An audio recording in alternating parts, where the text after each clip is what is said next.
when we talk about other, let's just say podcast people or authors, public speakers, I mean, think about Mel Robbins. I love Mel Robbins. I love her teachings. I love everything she does. I have no idea what her company name is. Right. I actually researched it. It's like 364 studios or something. Yeah. Like it has nothing to do with, the let them or anything, any catchy phrase. It's a number in a studio. But we Yeah. know Mel Robbins by her name. And Right. so, that's kind of what I'm drawn to, is that it's a person.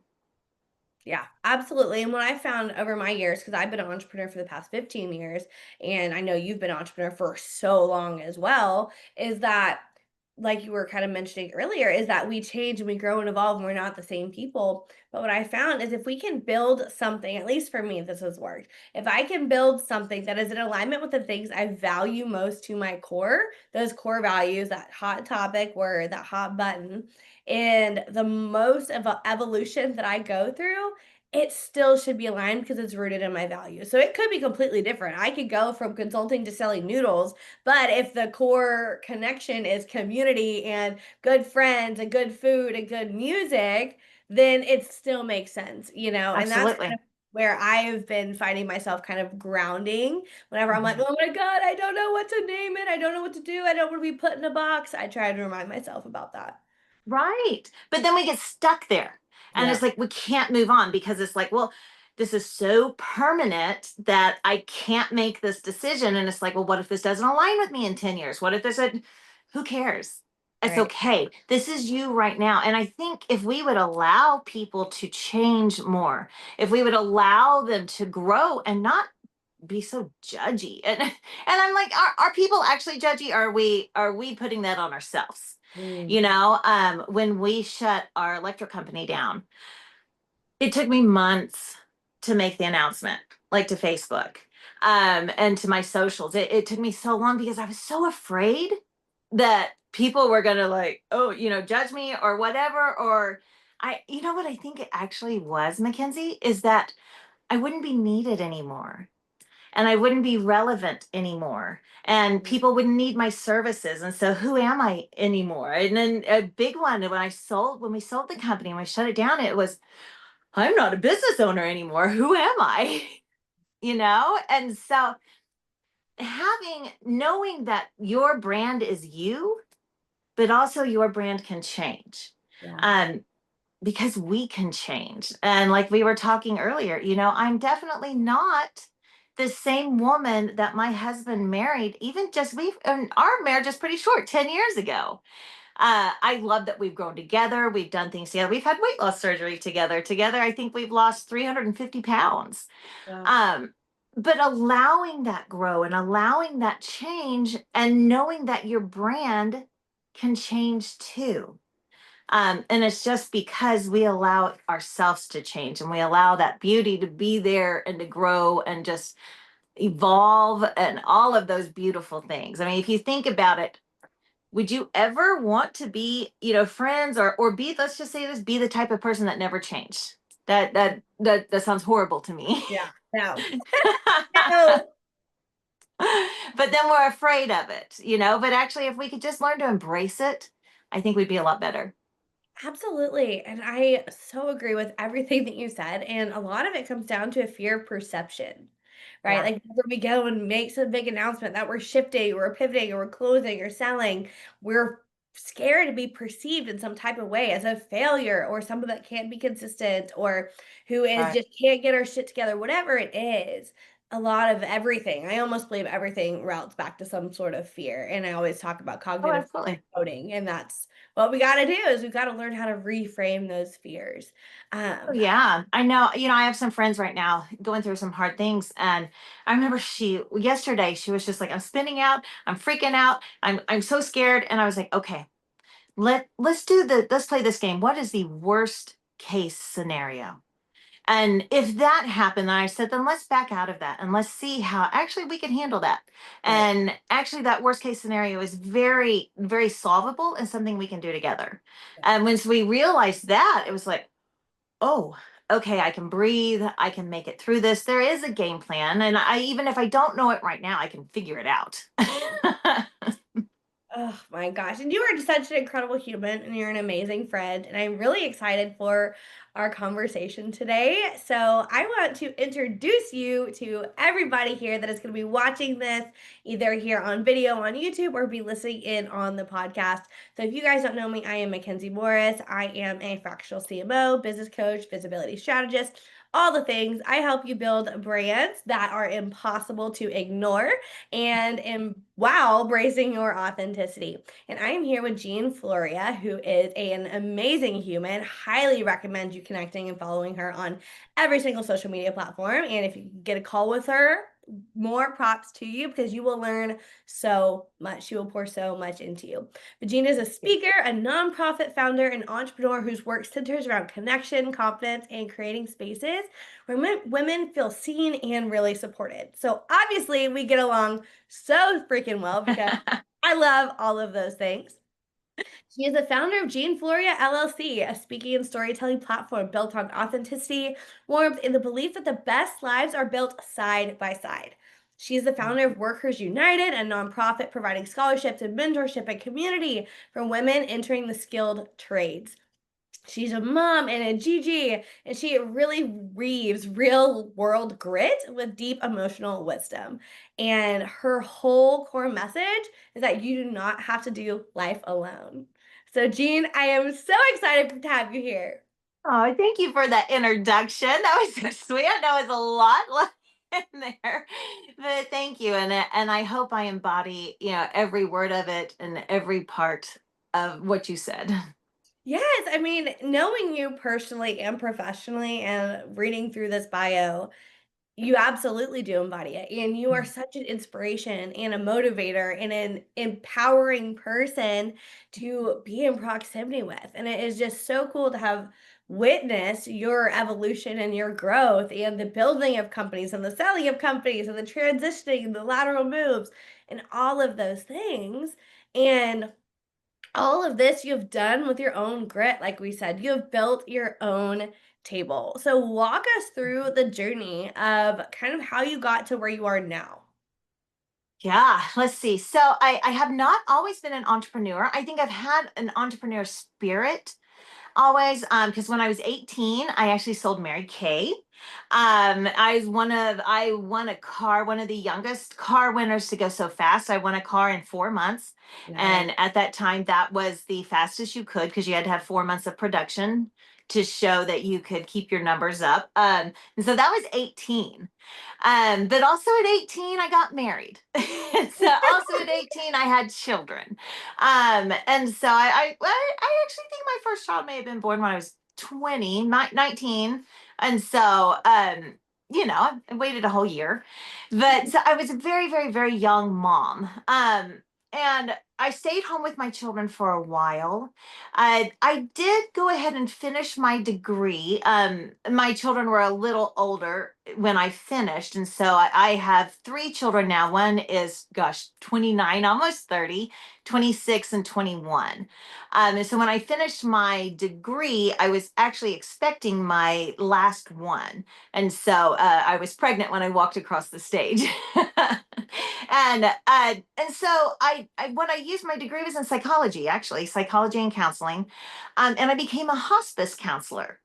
Wow. And so I think just diving into that first career of hospice was just incredible and so just life expanding. I know that's wild because you think of that's life ending, but just the grace and the beauty and all of that and people and the Right. connection with people. So, but that was one of my first careers. Fast forward, I went through a very difficult divorce, a very public divorce. He was a school teacher and a minister.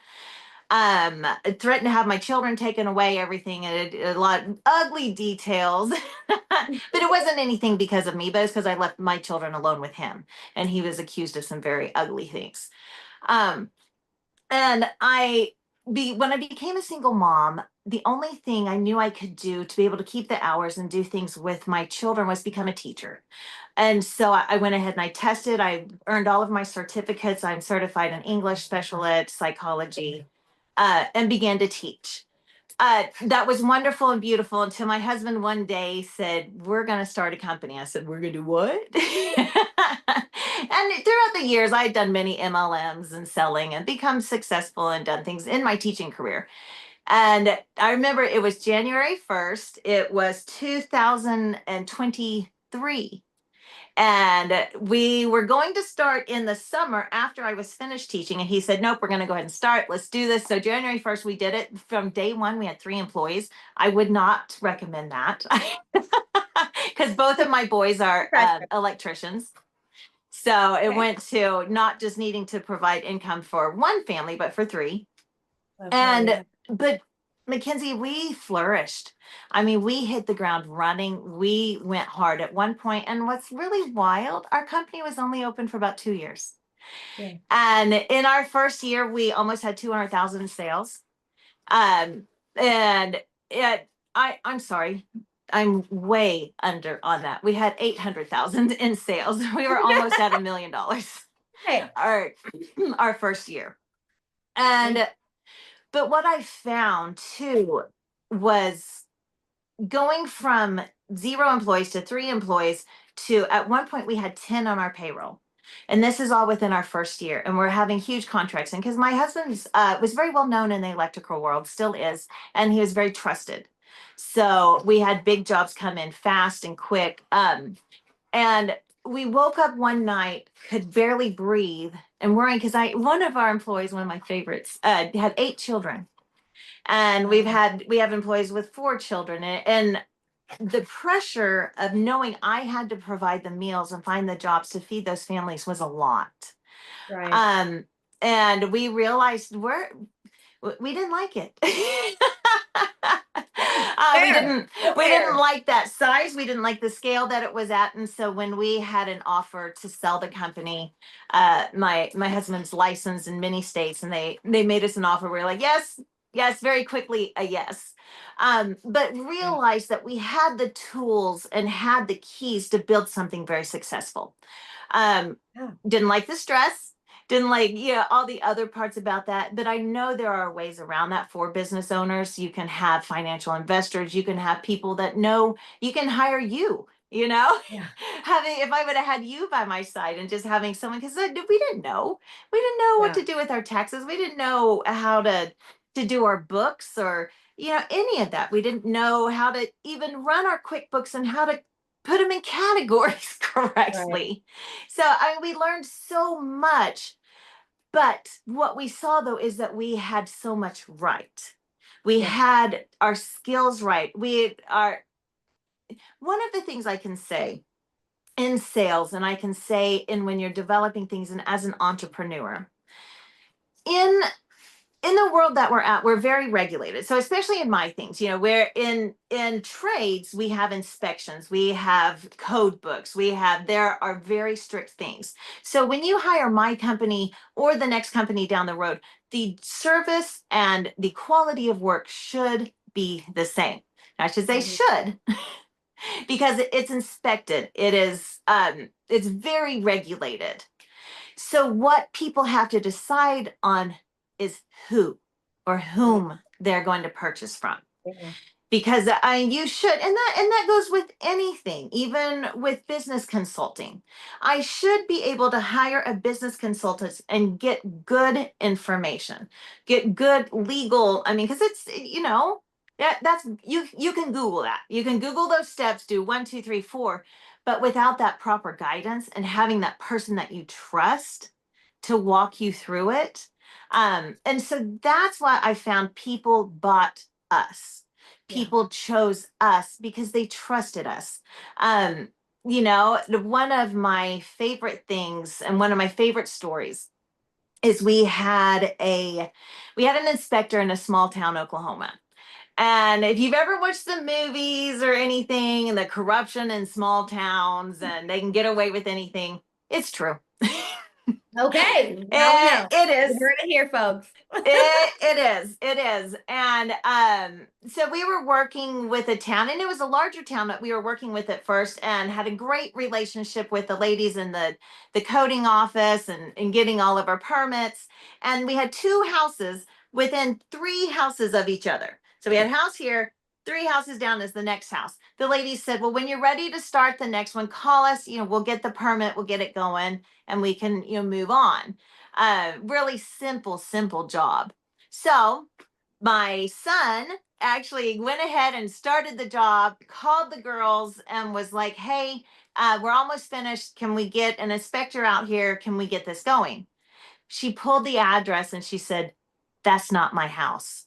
She said, that's another county. We went, no, you're kidding me. You are kidding me. Because I mean, it can be. Yeah, there are other ways that that other counties would require. You have to do the different steps differently. So I knew calling this other county, I was going into a shit storm. I don't know if we're cussing on this, but I knew I was going into it. I was going in to ask a favor too. And I was going in as a woman. So I called and I called and I called. They weren't answering and they knew what was going on because I had left messages. So I said, okay, I will be there 8 o'clock in the morning. Because what it was that I needed an inspection before the electrical company would turn the power back on. And I had a home with 5 children. I think I had like 5 rabbits, 2 dogs, Mhm. middle of the summer. It was over 100 degrees. Yeah. And when I called and I finally got a hold of this inspector, he said, you're putting that family up in a hotel. And I was like, oh, okay, fine. Whatever. This was a Thursday, I think. I think we started on a Wednesday, a Thursday. And so I was like, I'll be in there to talk to you in the morning. Well, I showed up when the office opened and I'm sitting out and it's a glass, you can see the glass doors and see outside. He pulls up in his truck, proceeds to eat his breakfast sandwich in his truck, watching me in his office. And I just sit back and I'm like, okay, buddy, two can play at this. I mean, it was wild. It was just like a power thing from the beginning. So he finishes breakfast sandwiches and comes in and looks at me. He's like, I guess you're Jean, huh? And I said, yes, sir, I am. He said, so you didn't do this. I said, yes, sir, I know. And I need a favor. I mean, to get this done. So he asked me to go back in his office, and he's this big, towering man. He's standing over me, and that was the first time I learned: never stay seated. This is for the ladies. Never stay seated when a man is standing. Never. I don't care if it's. I don't care. Yeah. If a man is standing, you are standing. Never let a man tower over you. And I remember when he was towering over me, just the way I was like, okay, I'm going to stand up. I was scared to stand, Right. but I knew I had to. Yeah. So I stood up. And so I was, of course, he's taller than me, but I stood and I mean, I'm shaking, Mackenzie. Yeah. And Shaking he in my told me, he boots. said, we're going back in my office. And we went, yes. And so he took me back into his office, private office, no one around, closed the door. And I'm like, oh, all these cuss words are going in my mind. I won't say them right now, but I'm calling him all sorts of one. He proceeded to berate me for about 30 minutes of how we were doing this wrong and how we were making mistakes. And I finally stood up and I looked at him. I said, sir, you've just taken all this time to tell me what we did wrong. I knew exactly what was wrong before I walked in this door. I said, you can now take your time to help me or you cannot.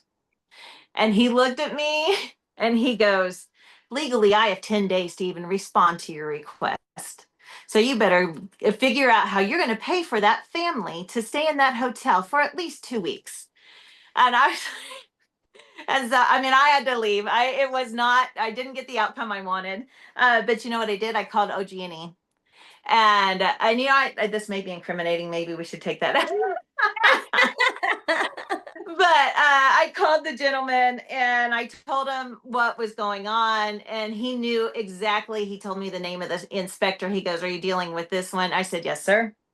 He said, Jean, he's going to wait 2 weeks to go do an inspection. And when he gets there, he's going to find something wrong and he's going to fail it. He said, I don't care how good your guys are. I don't care what you've done. He's going to fail it.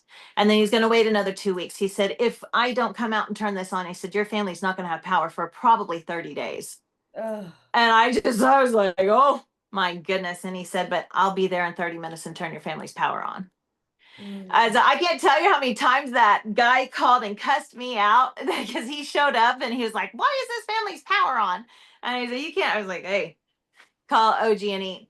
But just when I shared that story and when people found out that that's me and that is my grit and I will show up, and I love this, I'm going to make a t-shirt one day, but I will show up shaking for my families. I will show up and I will fight for them. And that's why people chose us. And that's why people chose my brand and chose FG Electric, is because they trusted me. Yeah. They trusted me that if there was something wrong, I'll admit all day long, that was on us. Like but we thought we had the relationship, and we did have the relationship with the other town, and it would have been fine. The house that we did at the earlier part of the day was just fine. Um, but I fought until we got it right. Right. Um, I remember one day one of my apprentices totally ruined and blew up the family's Christmas wreaths. Doing electric work, wired something backwards, and I mean, it happens. It just Right. does. It should have never happened, but it did, and he ruined this man's wreath. Never four of them. Like, oh, it's wreaths, it's Christmas wreaths. That's fine. $300 a piece. So Oh man. Who I'm like, would've well, of course we blow up the nicest wreaths we can find, but again, we fixed it and we were Right. there until everything was right. And over our 2 years of work, I think that was our worst things that happened. But people choose you and your brand because they trust you, because they know you're not going to give up to fight. Like, I have plumbers in my house right now. I trust them. They keep calling me and they're like, ma'am. I'm like, no, I don't want to hear it anymore. Like, because when they call me, there's always another problem. I'm Yeah. like, but I trust them to know that they're going to do exactly what they're here for. I know the owners. She's a lady. She's also a plumber. Love her. And I know that if I call her, that she's going to make it work and she's going to make whatever right. Right. And so I had no idea who was going to show up at my house today, but I knew her Right. and I Absolutely. knew the owner, and that's the brand, that's the trust that I went after. And so build, coming back to your brand is yourself, is that I'm not an electrician. You do not want me working on your home. You do not want me in your panel. You don't want me doing any of that, but you want me there fighting for you when something goes wrong. And you want Right. me there fighting for you and making sure it's right, and that I hire the right people, and that I hire people that we trust and that they're going to do the correct job. Right. Um, and so, that's the brand that you're selling. I know, like, for a while, you had your clothing design, and you may not be a seamstress, but we trusted you, that you knew what looked good on women. You knew what made women feel confident. And you knew that where you could take a simple, flimsy piece of fabric, put some, other material with it, sew it, put some seams with it, and we knew that you could make us look gorgeous. And Wow. so it wasn't that we trusted you as a seamstress or anything like that. We trusted you as how you could make us feel. And that, oh gosh, that's an important thing. People will have no idea about your sales pitch. I will not remember your sales pitch one iota. You won't remember my cute little lines, although I wish you would sometimes. Show up Right. shaking, all that stuff. We don't do life alone. I love those little things. But what they'll remember is how I made them feel. Mm-hmm. So tell me a And little they're your more. sales. Go ahead. Oh, go ahead. Oh, go ahead. Oh, no, I was just saying, your sales pitch is about your product, and your sales pitch is about what you can provide. But your tone, your smile, the way you present yourself, the way you live your life, the way that you present yourself on socials, the way they see you in public, that's your brand. That's what people learn to trust.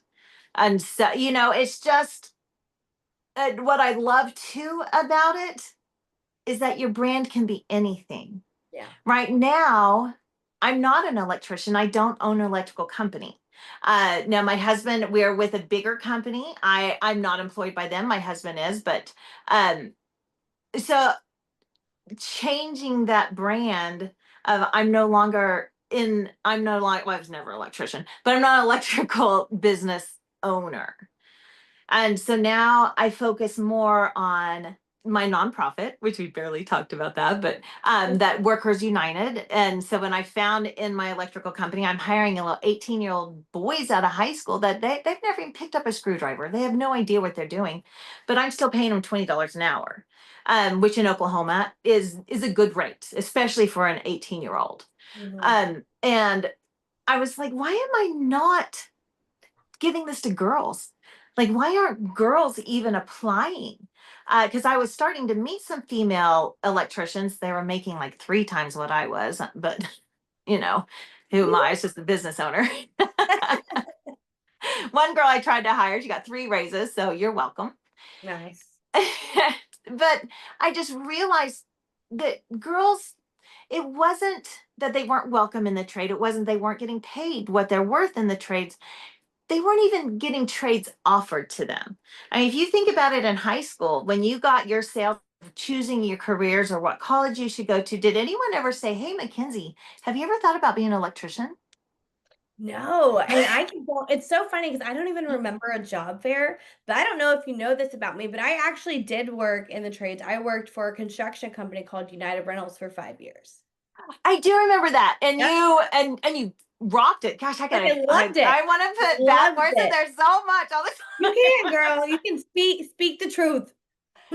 Oh, you fucking rocked it. You're amazing. And yes, no, and that was one of the things I was drawn to you, watching you and knowing like your hustle. And I love that about you, Mackenzie, because no matter, and this just goes right back into your brand, is no matter what you were doing, no matter what you were selling, if it was rental products, if it was bridal clothing, or if it was marketing help and business strategies, it's all still you, and it's your radiance and the thing that we trust about you, that and a lot of it, Mackenzie, is your hustle. We Mhm. trust your hustle, that if something is not right, you're not stopping No, until it is, I will not stop. You're right. You're right, you girl. know? And that is so evident in you, in watching you. And I have to brag on you, watching you open, shut businesses, pivot, change, and go through different things. Girl, it's inspiring. Oh, And it's been incredible. And I know it hasn't been easy, but you haven't shown that. You haven't shown the world that, hey, this is harder than you think. But I just know because I've gone through it. yeah. Um, and so I am just so proud of you and proud of all the pivots that you've made, and the way that you pour into women and you pour into people has just been incredible. A lot of that is just showing them your hustle and how you don't stop, but and that is your brand. That is uh your we're going to figure it out personality, Mhm. that no matter what. And so it doesn't matter if you're selling me makeup, or whatever. I trust you that you're going to pick the product that is good, and you're going to see it through to the end till it's right. And Oh, thank you. That is so kind, so sweet. I would love to hear more about we're talking about building trust, and that's Mhm. how people are buying into you and they know to work with you. That's the core differentiator, right? So, what are some things that you have done to help build that trust? Do you go to in-person events and do you do a lot of one-on-one calls? How are you building those actual deep connections? Because I know at a lot of networking events, you get like a 10-second pitch and everyone goes around and then that's it, right? So, it's hard to make a real connection like that. I hate those. I Yeah, me hate too. those. I but they're a necessary evil. You do have to get out there. What's funny, and I'll get back to your question, is a lot of times I went to marketing events for my own sanity, just because I needed connection with other people. So Mhm. even Yep. if those marketing events aren't, paying your bills or filling your orders, sometimes they're good for other reason, and it may be for mental health. But Yep. how did I get my brand out there? Mackenzie, this comes back to authenticity.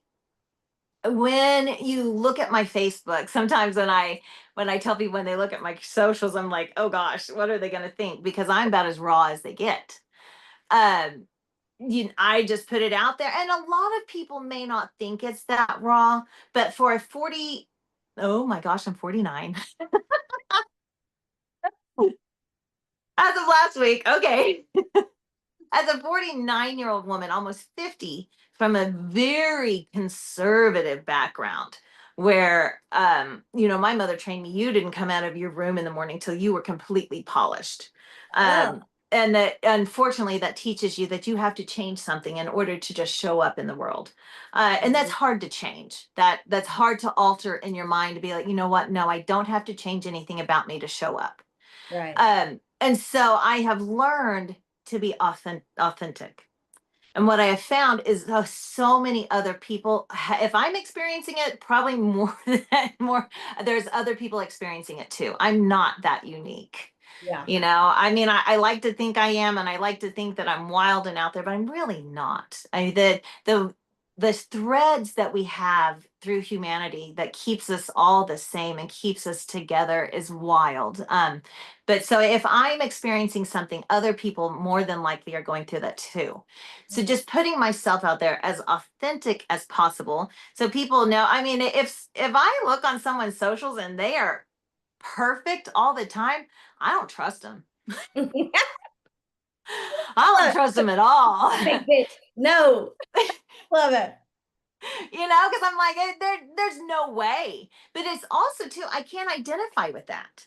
Yeah. It's like there are dishes in my sink right now. If I turn my camera around, no. Girl, same. Girl, same. I've got a wagon full of stacked shit over here. Okay, we've got to have a moment. Look at this. I have a lamp with a bag on Yes, it because that turns on pink uplighting if the lights are off. And it gives yes, it yes, pink yes. vibes. We've Okay, got, okay. We're doing this. Okay, look, yeah. see, I have one suitcase still left from Greece. And then there's my puppy. But look, I made my bed. Oh gosh. Yeah, people don't understand. I've been sharing some behind the scenes of like my setups at night. I come alive at nighttime. I love going out. I love being I love inspired at that. night, being under my twinkle lights. And I literally had this setup one day. There was like some pet medication, two little baskets filled with like Legos and crap. And then I had my light like this, like clipped on to the basket that's like teetering off the thing, Yes. balancing on a roll of tape. I'm like, there's no excuse. There's No. no excuse. Just make it. Just No. do it. Yes. And so, I think what that is, when you show up in the world, when you show up to those marketing events, or whatever you do authentically, Yeah. let me say it correctly, then that is the first step of building your brand. Right. And so, in when you asked you how do you build this brand, I remember getting stuck and thinking, like, do I always have to show up in pink? Because pink is very important to me. In the trades, pink was used as a punishment for a long time. If you forgot your tools or your safety gear, you had to wear pink. I had to use pink tools, and I say that's bullshit. Pink is Yeah. not a punishment. Pink is a power move, and so if you wanted some power, then you use the pink tools or the pink safety gear. So, but I used to have to worry, do I have to show up in pink to everything? No. Yeah. There's some days when I'm not. My pink is empowerment day, and I'm there just to support somebody else, or whatever my role is that day. My brand is fluid, Yeah. but my core values are not. Yes. How I make people feel is not fluid. Yeah. That is permanent. How I pour into people, that is permanent. My authenticity of myself, of my struggles, that is permanent. Yeah. But my pink, it may be purple one day. It may Yeah. be blue. It may be my favorite color is brown. My favorite, I love the fall colors. So I say all that, you don't have to be married to a color, to a color palette, to a font, to even to a logo. And I know Yeah. that was tough. Because Hard. That's a hard one, girl. that one's tough. And I'm going through it right now. Do I need a logo? But let's circle back. Mel Robbins. Do you have any idea what her logo is? It's her name written very well. Okay. That is her logo. Okay. Very cool. Very cool. Okay. So, but as a marketing specialist, you know that. But do you think most people would know that? Or do they think, oh, that's just her signature? No, they probably think it was a signature. And I only know because I went and researched her brand when I was going through the same thing. Because I was like, wait, I want to build a Mel Robbins style empire. What is her logo? Does she have a company? I went down that whole rabbit hole that we're talking about. And then Yes. I ended on mine, Mackenzie Morris, and I kind of combined some different styles and whatever to getting one that I really loved. But yeah, my logo is also my name. I And I think love that. that's a sense of power. Yes, well, and that gives you so much freedom, though, Mackenzie, because, how old are you? I am 29. Okay, so as a 29-year-old, I hope and pray when you are 65, you're doing something different. You I know, will be. I probably will be with my track record. but I hope you are. You will be in a completely different part of your life. You'll be through fucking menopause, dear God. Whew, that's something else. That'll change you. No woman should ever stay the same after they come through that. Yeah, But so I hope and pray that in a different part of your life that your brand will be different, but you will be the same. yeah. Your core will be the same. I have a feeling even at 65 your hustle will not change. Yeah, it may slow down a little bit. I doubt it. I don't know. I was telling my husband the other day, I was telling him my big goal for 2026 is I want to go to a music festival. I want to go to Electric Forest or I want to go to Tomorrowland in Thailand.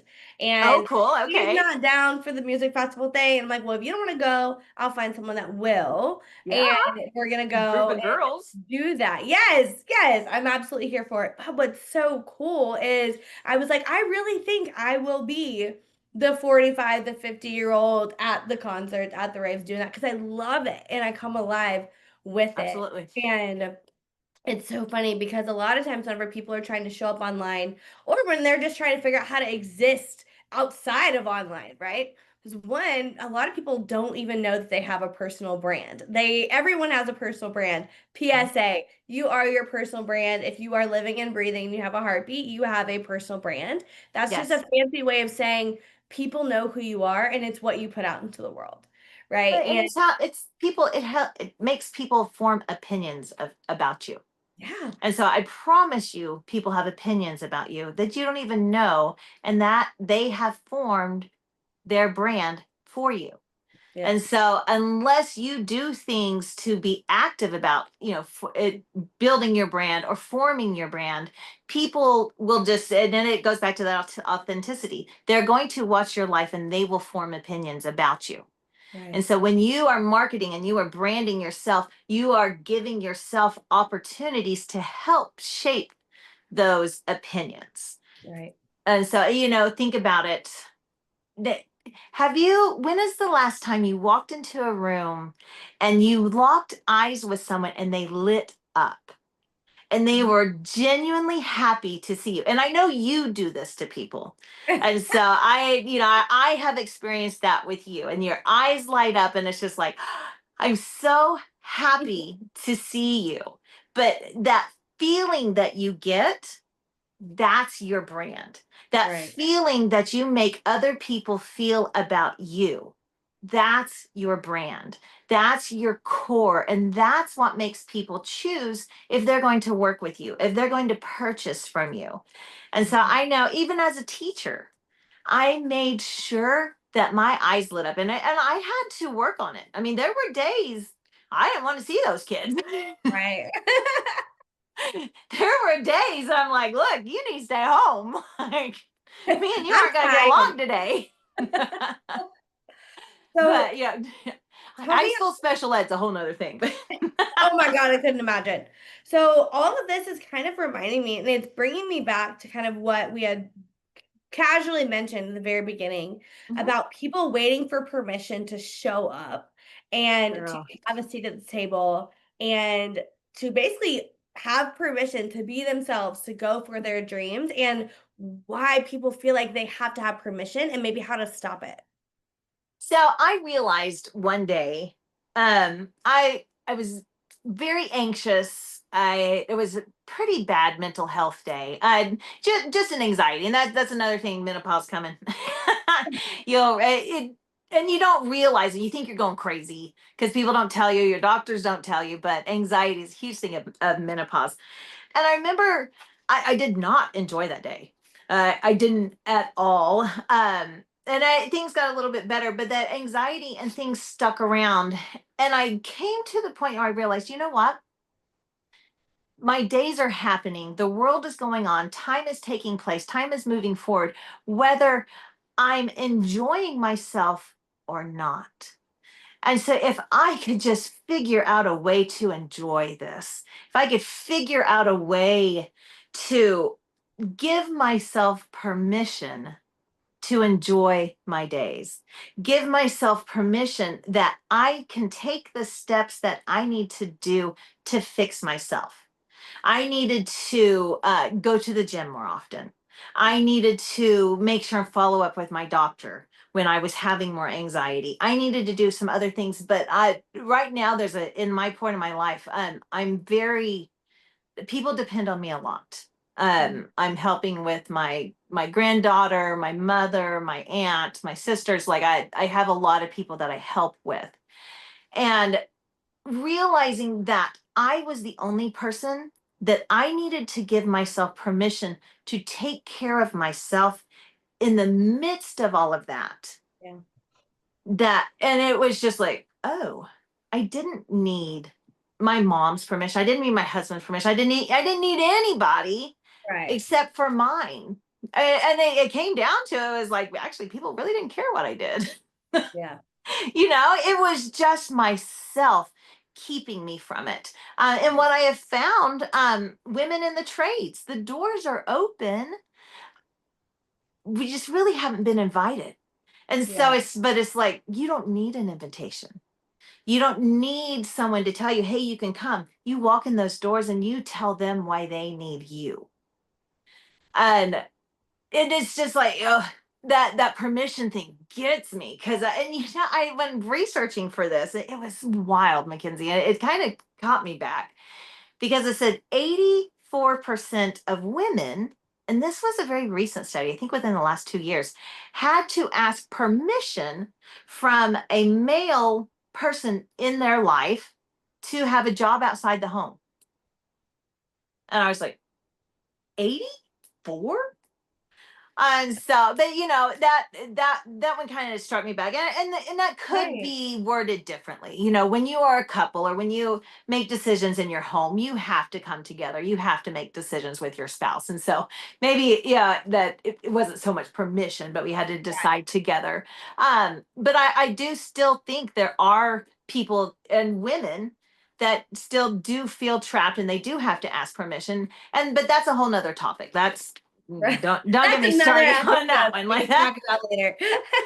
Like that's the whole patriarchy that we got to take on. Which Yeah, I'm no. totally willing to do. Like we can do Yes, that, but we might need to schedule another time. yes, yes, we do. But the permission that we need from ourselves, because really that's it. And when I mean honestly though, as ladies, sometimes we do have to tell ourselves it's okay. I remember taking a yoga class, and it came to the end where it was the relax. And I struggled so hard to get Mm, my brain and my mind to calm.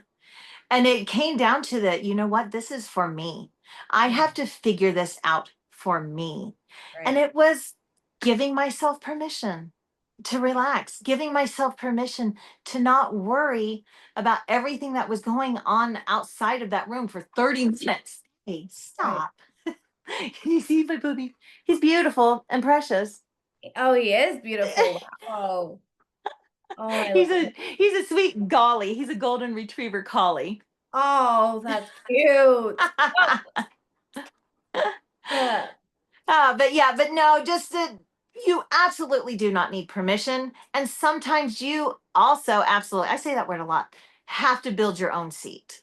Some Yeah. people may that I remember showing up to a dinner party and I got uninvited guest. I came with as a date. And then when it came time to fix my plate, everybody else had a plate and I did not.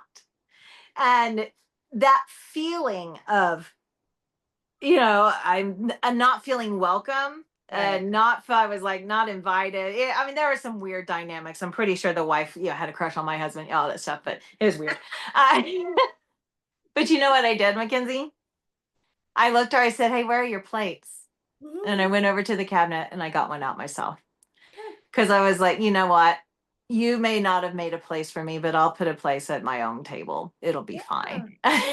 I'll build Well, a seat at my own damn table.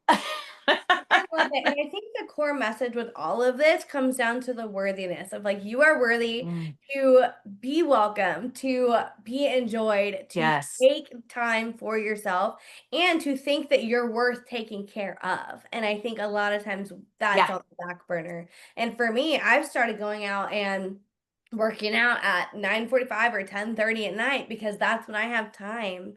And that's what I've been doing. I've been going to Hot Works and sitting in a 125-degree sauna and doing Pilates and loving every freaking minute of it because it's the one I time that love that. I've really been able to sit down and shut my brain off because it's so goddamn hot. Yeah. And my body is doing things I've never thought it could ever do. But the Right. fact that I'm putting myself in this situation and I'm trying, I'm learning so much more about my own strength that I didn't know that I had. And Ah, it has turned into so much more than just going to work out, but it's yeah. become a whole mindset reset, a body recalibration. I'm getting stronger mentally, emotionally, and physically, and my clothes are fitting better. I'm proud, right? Because I'm Yes. doing it and I'm pouring into my body and finally doing the thing that it's taken me years and years and years to try and figure out how to do for myself. I love that so much. It's basically you have given yourself permission to thrive. Yeah. And I love that you're doing it 10:30 at night because I mean, that in our self-help world, we got to wake up at 4 a.m. We got to do this, we got to do that. It has to be, there's so much toxicity in the self-help world. Oh, I that's, can't get over. I went to bed at 3 a.m. last night. I am not part of that group.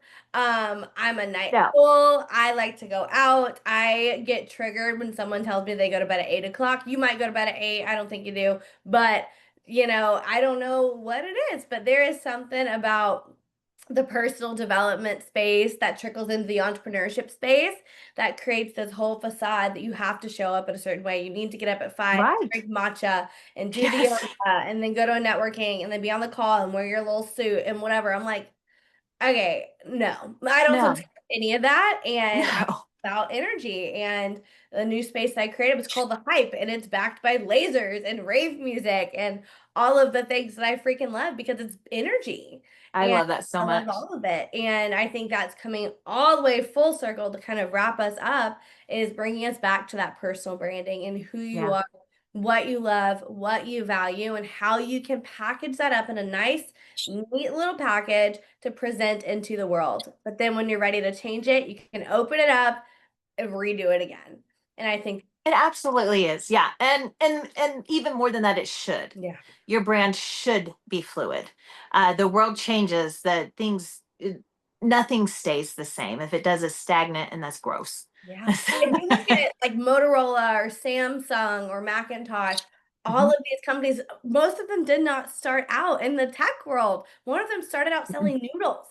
And Absolutely. now they're tech giants, but the name stayed the same. Yeah. And that's what's so cool is it's their path of evolution Oh, and yeah. it's their barriers of entries into new industries and categories. Oh, absolutely. I know, you talk about Coca-Cola. The number one recognized brand in the world Yep. is Coca-Cola. But how much you can watch their change, their ebb and flow. Their core has stayed the same. Their core values, we're a refreshing company. We make a soft drink. But the things that they've changed throughout the year, they've tried different things. I love watching that. One of my favorite compliments I've ever been given is that someone looked at me and said, "Jean, you live your life in a way and that is loud and beautiful that it gives other people or other women permission to do the same." Yep. And that just was so, it touched me so much because I struggle. I am loud. I am out there a lot. I attract a lot of attention, I guess we could say. And sometimes I struggle with that because I was definitely not taught that. I was taught to shrink. I was taught to be quiet. I was taught to stay in the background. And to know that I have now evolved into a woman that can inspire other people to live as loud and as beautifully as I do is is everything. Oh my gosh, this was so good. I just love you. I love your heart. I love your mission. I love your tenacity and your drive and your relentless hustle to make the world a better place, especially for women. So I absolutely love it. I'm so honored to have gotten to spend this time with you today. I want you to tell everyone how they can find you. How can they connect with you on socials or outside of socials? Absolutely. All my socials, you can always just look up my name, Jean Floria, Jeanflorea. And if you just look that up, you will find me. I am on Facebook, Instagram, TikTok. I'm not that great on TikTok. Like I said, yeah, I'm 48, 40 socials, and you can find on my main. And we'll send some links. I made a link tree so we can get to them all at one place. And pour look into my Workers United. We're starting to do some fundraising. We're doing fundraising on in the trades. You're expected to have all of your tools the first day of the job. That can be anywhere from $3,000 to $5,000 because you need all of your hand tools, which include the battery operated ones, and they're very expensive. And so we are starting the fundraising to help girls to tool out. They're called tool out scholarships. So find us online. You can sponsor some girls. You can send us some money to help some ladies. And we're going to buy hot pink tools because pink is absolutely not a punishment. Oh, I love it. I love it. And the last thing we will leave everyone with, if you have a freebie or an offer or something that people should know about, or ways to work with you, what would that be? I am actually, we'll put a link on there. I'm speaking at a conference. I think it is, oh, we're about 45 days out. And she is going to use, if you put in my name in the code, or for the little access code, that you're going to get $20 off of the enrollment or the to get your tickets. And so I'm one of the featured speakers. We're going to be talking about identity, how it changes, how the lies you've told yourself, how you can stop telling yourself those lies, and how you can now begin to replace them with truths about who you are and your identity. And so if you'll follow those links, get those tickets, come spend a whole day with me and some of my best girlfriends. I'm so excited. But there's a women's conference in September, and Reclaiming Your Joy is what the name of it. And so I'm excited and absolutely take advantage of that and get your $20 off and come spend the day with us. Oh my gosh, guys, go and grab those tickets. Reclaim Joy Women's Conference will be absolutely incredible. The lineup and the caliber of women that are going to be there are absolutely bonkers. It is an incredible space to be in. Jean, thank you so much for chatting with me and just taking time out of your day to be here and to pour into everyone. Oh, thank you, Mackenzie. And as you know, you are one of my soul sisters. We are connected.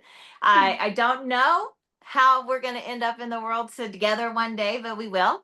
Yep. And I just think, we're going to be running side by side the whole time. Yes, ma'am.